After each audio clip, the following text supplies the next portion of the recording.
Le déplacement de marchandises est devenu la nouvelle pratique de Wu Hongyu ces jours-ci, depuis que sa quincaillerie, la plus grande de la ville, a été frappée par des inondations le 7 juillet.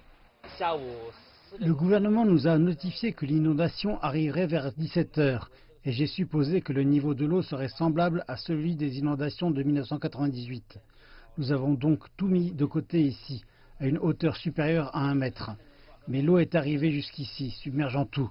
Les responsables ont prédit que le pic arriverait vers 11 heures du soir, mais il a continué à monter le lendemain. Quelques 1500 magasins de la ville ont été inondés après qu'un réservoir situé dans le cours supérieur a été forcé d'ouvrir des écluses pour évacuer l'eau.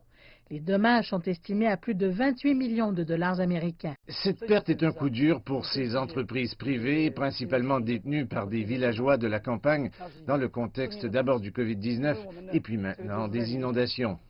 Ma propre perte économique dépassera les 170 000 dollars américains. Les marchandises endommagées ont été emportées par plusieurs chargements. 6 entrepôts ont été aussi submergés avec un niveau d'eau supérieur à 2 mètres. Ma femme a pleuré de façon hystérique le jour de l'inondation. Elle a pleuré et ne pouvait même plus parler au téléphone avec sa mère. Le couple a commencé ses efforts de nettoyage dès que l'eau s'est retirée 3 jours plus tard. Les passants étaient choqués de voir des produits trempés dehors et beaucoup d'entre eux sont venus nous aider à nettoyer. Sans assurance, Wu dit qu'il est seul. Seuls quelques fabricants acceptent de le rembourser pour ses pertes, la plupart ne le feront pas.